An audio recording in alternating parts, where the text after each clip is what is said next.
Sanibonani, welcome back to enye ivideo. Ngiyabonga kakhulu for tuning in. Thank you very much. Ungakhohlwa ukuthi kumele usubscribe le channel, like video, ushare video as well as ukubuka ama-ads. Now ngiyazi ukuthi ngeke ngenza video about inkosi and uQueen kaMayisela Zulu, the divorce, the separation and the king marrying omunye unkosikazi is something like that. Now ngikhumbula ukuthi story engiye ngasenza besingagcwele ngiyengabona kungathi kukhona ke okuningana okukhona kulolu daba.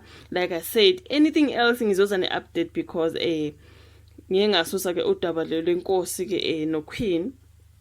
Suka kuthiwa ke okay, they are no longer living together ku-10 ngenza ama-video. So mangabe kukhona I'll make sure ukuthi I bring yet another video and ngi-update, you know what I mean. So kule video engiyenze before istory besingagcwele kanga, I think ngiye ngasicupha kaSandy World futhi sibhalwe ngesingisi if I'm not mistaken. So lana ke bayachaza ke kabanzanyana, that's why we had to come again with i-video engathi unodabanyana olungcono.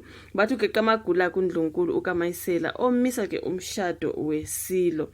Na bathi ke kuhlaseleke uthu lwezichwe endlini kaZulu njengoba kuNdlunkulu weSilo uNtokozo Mayisela Zulu efake isicelo esiphuthumayo sokuvimba umshado wembube noNdlunkulu uNomzamo Miyeni. So kulesi sicelo ke asifake enkantolo enkulu eMgungundlovu ufuna kuvinjwe umshado weSilo ozokuba sekupheleni kwenyanga waphumela obala ngezinto eziningi. So emaphepheni aboneke liphepha ngempela sonto uNdlunkulu ukaMayisela uthe imbube ayinalo ilungelo lokuthatha omunye uNdlunkulu ngoba yashada umshado omhlophe naye.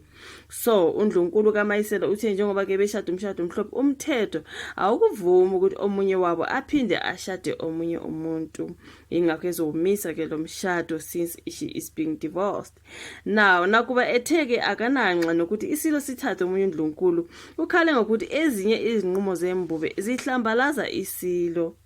So encwadini ayibhekise kubantwana baseNdlunkulu eyingxenye yamaphepha awafaka enkantolo, uNdlunkulu kaMayisela uthi ezinye izinqumo zeSilo zibulala isintu, wathi zenza ukuthi imbube ithukwe ngabantu.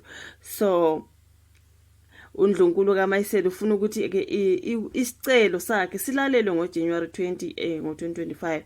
Kanti uthi bashada umshado omhlophe ngo-2021 enquthu. Imbube ihlele ucacelwa uNdlunkulu uMayeni ngoJanuary 26. Kuhleleke ukuba kuqale umkhehlo ngoJanuary 2024.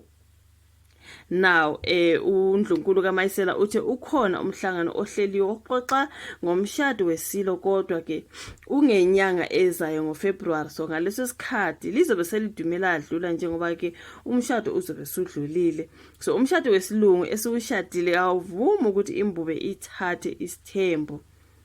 Now uveza ukuthi ngesikhathi kufika uNdlunkulu uNozizwe waseSwatini bavumelana neSilo ukuthi bawushintshe kumshado bawenze owesintu. I think ngingabona omunye comment ethi kungani bengazange bethi inkosi mayisishada unkosikazi wesibili baye back to enkantolo bayoshintsha ke indlela abashada ngayo ukuze iSilo siqhubeke ngokuthatha amanye amakhosikazi. Ukhona ngingabona icomment ethile lapho.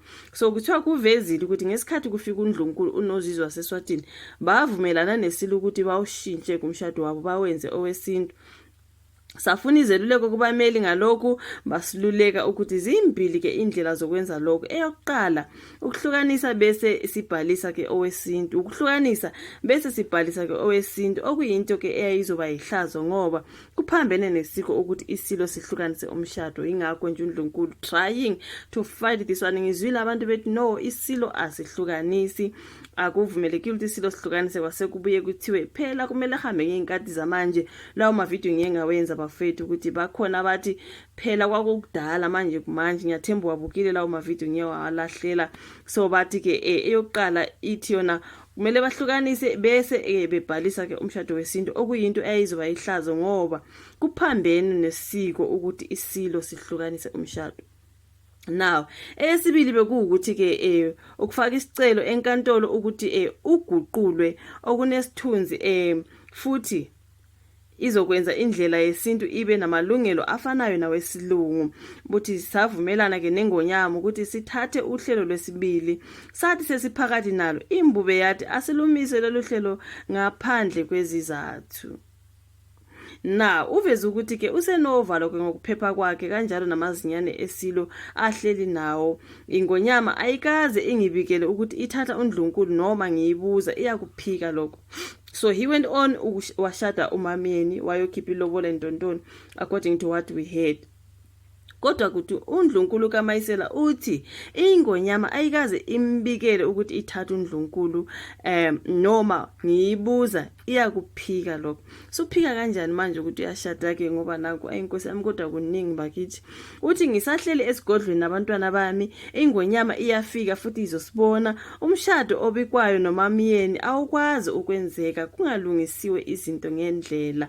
Kusho ukuthi ngezinye indlela ke ukaMayisela ufuna izinto zenziwe ngendlela abona khona ukuthi inkosi iyaphazama bese njengoNdlunkulu uyazama ukuthi avikele inkosi nesithunzi sayo ke nesihlalo sobukhosi athi inkosi ayidivorce lokhu kuzokwesihla isithunzi senkosi lokhu kuzothini ke she is trying by all means to be the queen that she is. Okay, let's give her the flowers for that. Now uthi ke ingonyama iyafika izobabona umshado obikwayo nomamyeni awukwazi ukungenzeka kungalungisiwe izinto ngendlela njengoba eshuthi asikuthi yena akafuna ukuthi inkosi ayishade but uthi inkosi ayenzi izinto ngendlela. Uthi angenqabi ukuba ingonyama iganwe kodwa isizwe nosiko kanye neNdlunkulu kufika kuqala ngikholwa ukuthi ke kumele kuvikelwe kuchaza ke ukaMayisela. Now ummeli kaNdlunkulu kaMayisela umnumzana uMeli uSiqulu weDonda athi uqinisekisile ukufakwa ke kwamaphepha uma ushade umshado omhlophe awazi ukuthatha isithembu. Imbubi ihlela lomshado nje isivele isifake isehlukaniso nomunye woNdlunkulu. Na uXulu uthe isicelo sokwehlukaniswa esisanda kufakwa imbubi ayisigunyazi ukuthi ithathe omunye uNdlunkulu wathi kufanele ilinde kuze kuphothulwe isicelo sokwehlukanisa awukwazi ukuthi uyehlukanisa ngapha ziyawushaya futhi ngapha.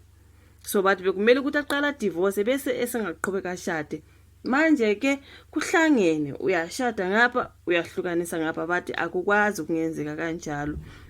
Imizamo ke yokuthola ukuphawula kokukhulumela isilo kuthiwa izange yatholakala ke ngoba ke zombili incingo zakhe bezingangene kanjalo nemizamo ke yokuthola ukuphawula kwabameli besilo nayo ke ayizange yaphumelela njengoba ke uNdlunkulu kaMayisela ethi no akakwazi ukuqhubeka ashade umunye uNdlunkulu hayi ngoba yena ethi angashade umunye uNdlunkulu but esithi indlela okwenziwa ngakhona izinto akavumelani nazo.